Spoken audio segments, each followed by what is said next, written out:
단순 선형 회귀 설명 들어가 보도록 하죠. 개요 먼저 살펴봅시다. 회귀, 리그레션이라고 하는 것을 저희가 해볼 텐데요. 리그레션. 자, 회귀의 목표는 연속형 반응 변수의 값을 예측하는 겁니다. 예측을 하는데 결국에는 반응 변수 뭐예요? 결과, 그렇죠? 출력이죠, 출력. 그 출력 변수가 연속형, 수치형을 의미합니다. 단순 회귀라고 하는 것은 설명 변수가 하나, 그래서 단일 특징을 구성하고 있고요.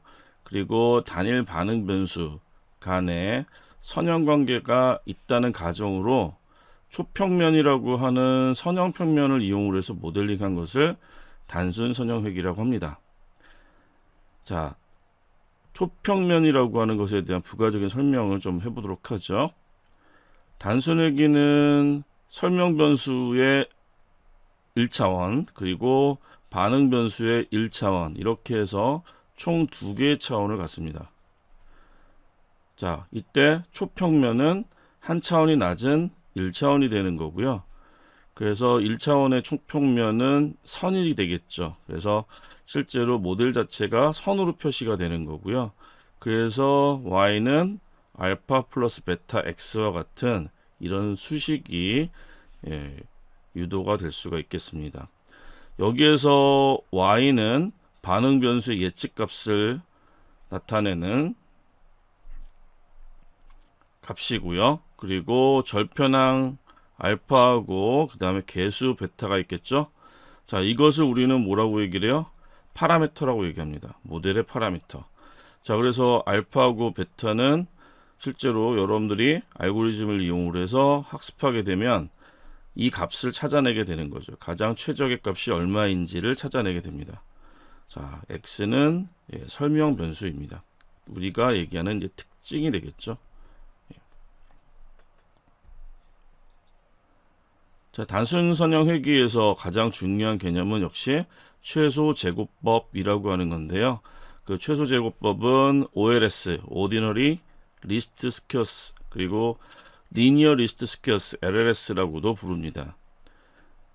단순 선형 회귀에서 모델을 최적화하는 파라미터 값을 실제로 훈련 데이터로부터 학습하는 방법, 자, 모델 최적화와 관련되어 있는 파라미터 값을 결정하는 방법이 뭐라는 얘기예요? 최소 제곱법을 이용을 해서 결정한다. 그렇게 이해하시면 되겠죠. 자, 여기에는 비용함수, 손실함수라고 하는 게 있는데요. 모델의 오차를 정의하고 측정하기 위해서 사용합니다. 자, 이때 알아두셔야 될 개념들이 몇 가지가 있으니까 정리해 봅시다. 잔차라고 하는 게 있는데요. 이거는 레지듀얼이라고 부릅니다.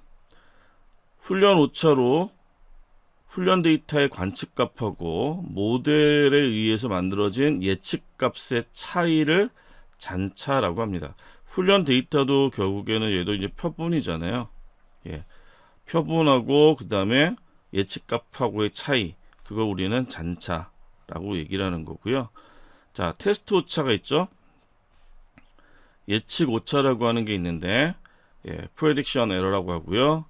테스트 오차로 테스트 데이터, 앞서 말한 훈련 데이터하고 테스트 데이터는 우리가 분리해서 쓴다고 말씀드렸었는데, 이 분리되어 있는 테스트용 데이터하고 그리고 테스트용 데이터의 관측값하고 모델에 의한 예측값의 차이를 우리는 테스트 오차, 예측 오차라고 합니다.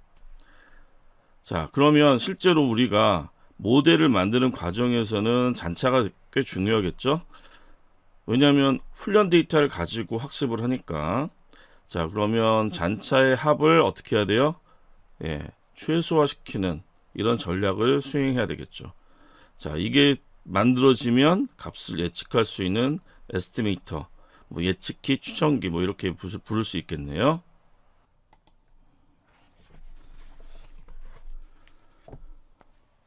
자, RSS 비용 함수를 사용한 모델의 적합화 척도를 보도록 하겠습니다.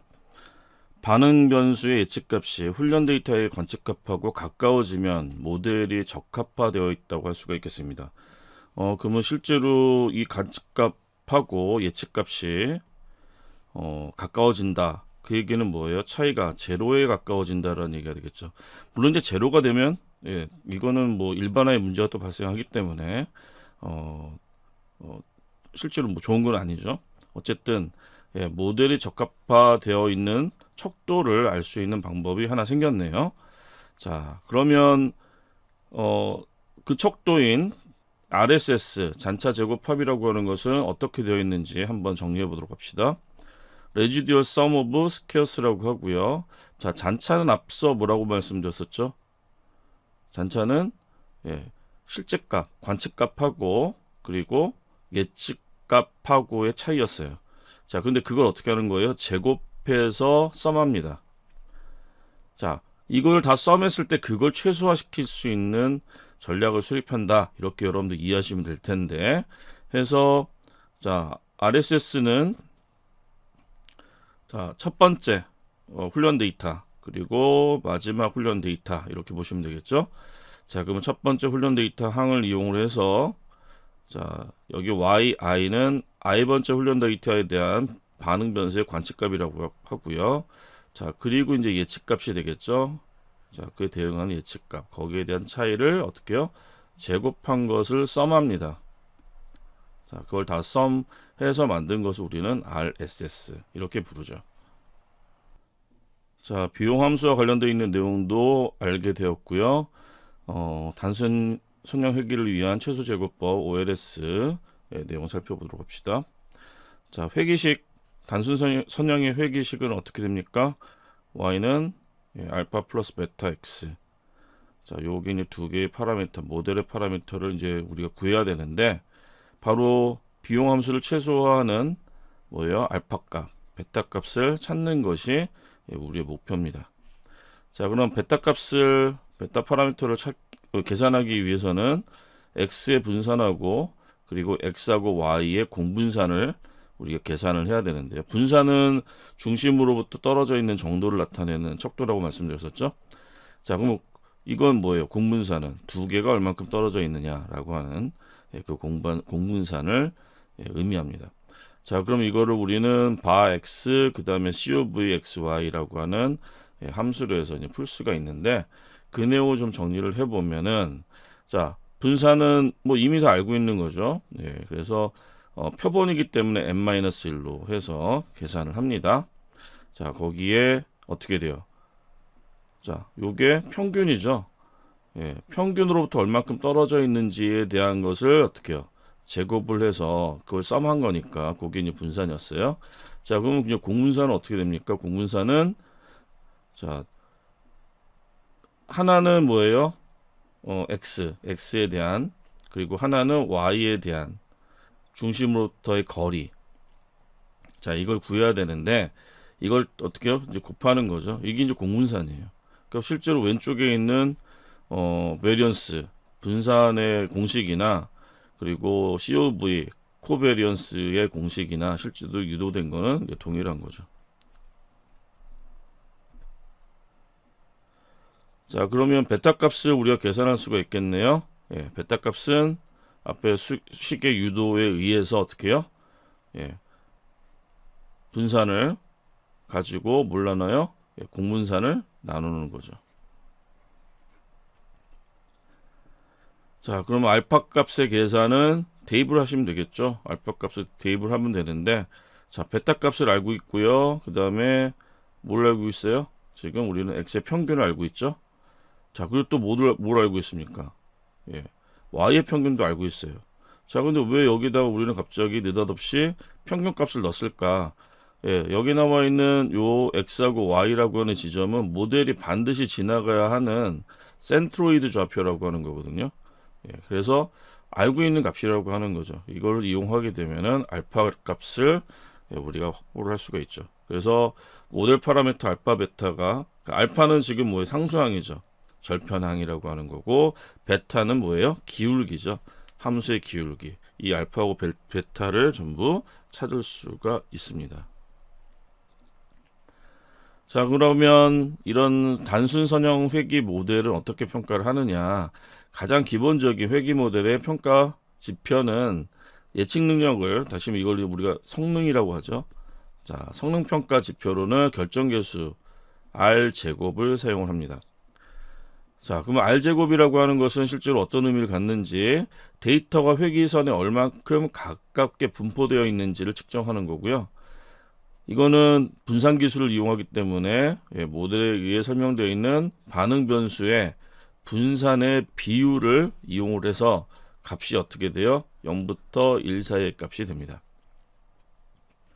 자, 그런데 이 R제곱이라고 하는 결정계수는요, 이상치 값에 되게 민감합니다. 이 얘기는 다시 얘기하면 회귀 모델 자체가 뭐예요? 이상치에 민감하다라고 얘기할 수가 있는 거고요. 그리고 모델의 새로운 어떤 특징이, 유도된 특징이 추가가 되면 될수록 뭐예요? 값이 증가가 되는 문제를 가져요.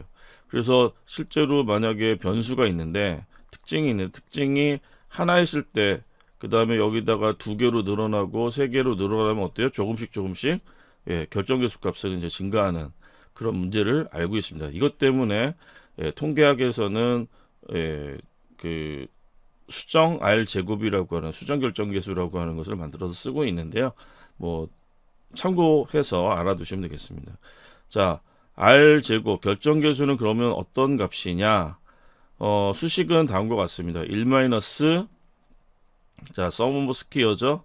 그런데 이게 이제 토탈. 그리고 여기는 뭐예요?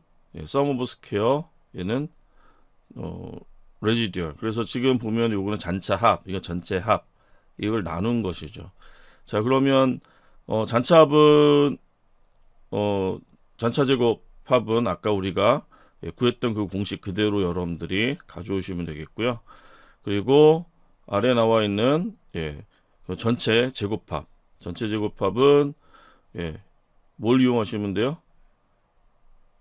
y값하고 그다음 평균값의 차이 가지고 구하시면 되겠죠. 이렇게 구하면은 우리가 결정계수 값을 얻어내실 수가 있습니다.